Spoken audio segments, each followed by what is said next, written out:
Glad you're staying with us right here on The Exchange, where your business is our business. I'm Rico Hizon. The Philippines is home to many Japanese businesses. How does a Prime Minister's visit to the country help strengthen trade and investment relations from the biggest companies to the smallest? Let's now have an exchange with Japan External Trade Organization Philippines Executive Director Kazuo Nakamura. Thank you so much for joining us, Mr. Nakamura. What makes the Philippines an ideal investment destination for Japanese businesses? I see. Actually, we're conducting the research survey about the Japanese business condition here in the Philippines.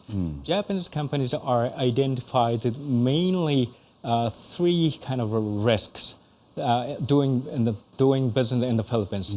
One is the issue and the efficiency of the tax and the tax procedure.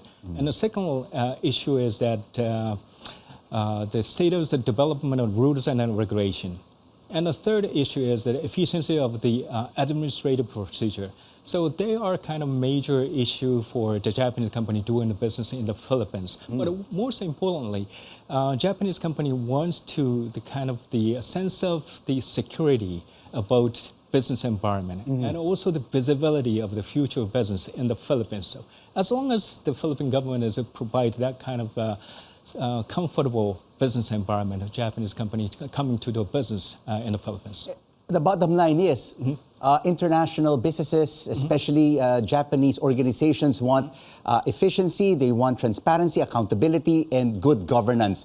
Have you discussed this with the national government so they can improve their systems? Yes, that's right. I have seen a lot of improvement of the Philippine government for gradually. I mean, year and year.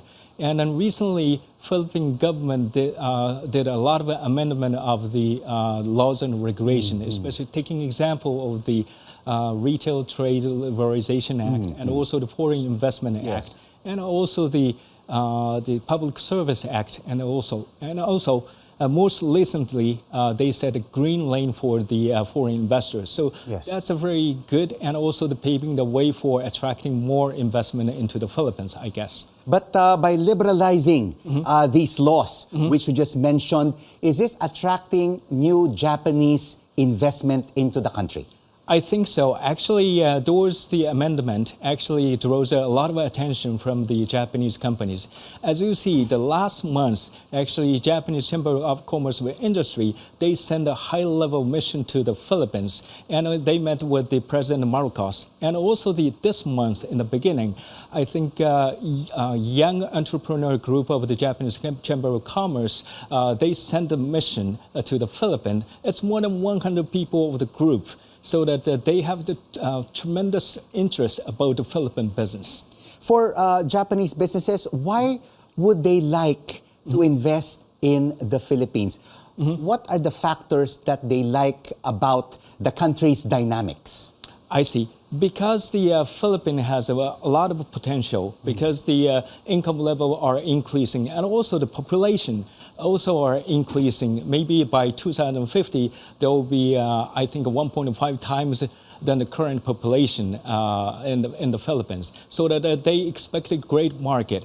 And also, right now, Philippine abundant labor forces, so that a Japanese company who wants to manufacture something, they can outsource or they can source those products in the Philippines and then to supply to the other market in the world. But are Japanese companies also concerned about the high input costs that we are experiencing here in the country, like higher inflation, rise inflation, fuel prices?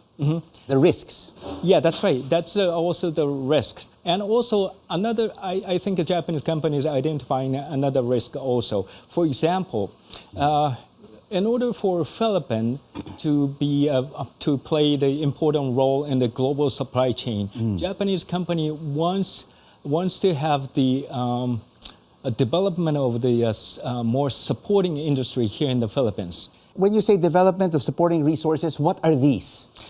These are actually suppliers. So that there are a number of Japanese companies doing manufacturing here in the Philippines because they are offering affordable human resources in the Philippines, right? But because of the shortage of a supplier, they are just, how can I say, thinking or considering about the other countries' potential too. But if Philippines... Other countries which can give them that's right, that's the right. supply chain that they so need. That we need to develop more good kind of suppliers or supporting industry. As you know, there are the number of the Japanese companies here in the Philippines. Taking example, there is a concentration in the electronics and also the semiconductor industry, and also automotive parts companies. They has a potential to produce more products here in the Philippines. But problem is how we can find out the, how can I say, suppliers or supporting companies for them. Are we likely to see this then with the so-called golden age of bilateral relations between both countries, as Japan's Prime Minister said? Will that encourage more Japanese investors into the country? I think so. It was a great success of the Prime Minister Kishida's visit to the Philippines, because the President Marcos visited the last February, and then also the Prime Minister Kishida came to the Philippines this month. And then both kind of leaders meet together here in the Philippines. It stands for the strong kind of bilateral relation between two countries. So that's very good. And also, Prime Minister Kishida became the first Prime Minister of Japan to speak at the Congress of the Philippines. So that's a very important milestone for in terms of the relation between Japan and the Philippines. Mr. Nakamura, thank you so much for this trade and investment exchange.